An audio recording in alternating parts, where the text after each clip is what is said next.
gbogbo lé àkú ọdún gbogbo kọ́sọ́mà pátá Supreme Total kìyẹ̀ ló kí wa wípé kásẹ̀ mìíràn Supreme Total kìyẹ̀ ló ní kíkí gbogbo oníbàárà wípé ẹ kú ọdún. We are going higher. We are going higher. We are going higher, higher, higher, higher. Every day exceedingly great. We say thank you to our customer. Supreme Total Care. We say thank you. We say thank you to our customer. Supreme Total Care. We say thank you all our customer. All over the world. Say thank you to our customer.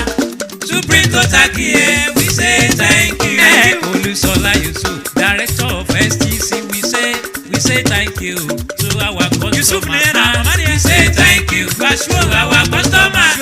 Supreme Total Care. We say thank you. We are ẹkú àdúrótì bẹ́sẹ̀ bá wàhálà jà lẹ́ ń bá wàrà kiri ẹ̀kú wo ṣòwò wa náà ò ní tán wò ó ní ìgbádùn ọdún kan ní. Supreme Total Care. Say thank you. Say thank you to our customer. Supreme Total Care. We say thank you. And what shall we say unto the Lord? All we have to say is thank you, Lord.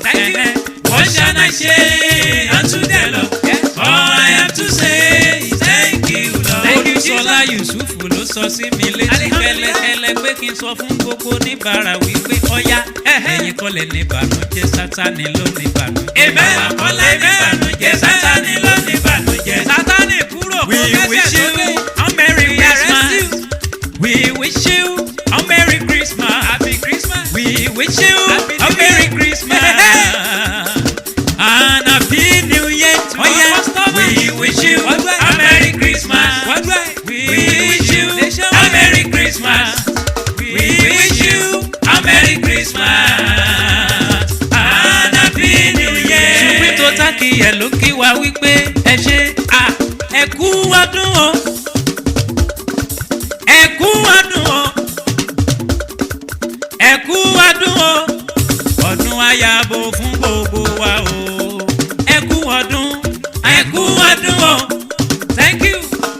Ẹ kú ọdún o. Ẹ ṣé na. Ẹ kú ọdún o. Ọdún ayabo fún gbogbo wa o.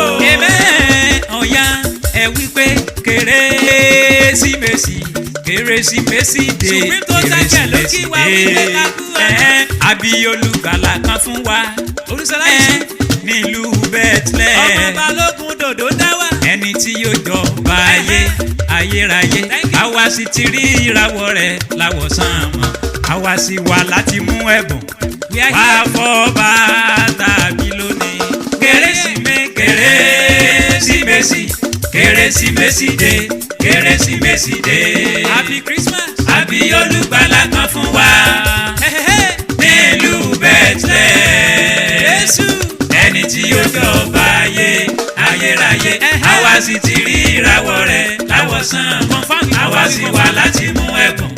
Wá fọ́ba tàbí lónìí. Happy Christmas, Happy New Year, Happy New Year, Happy New Year.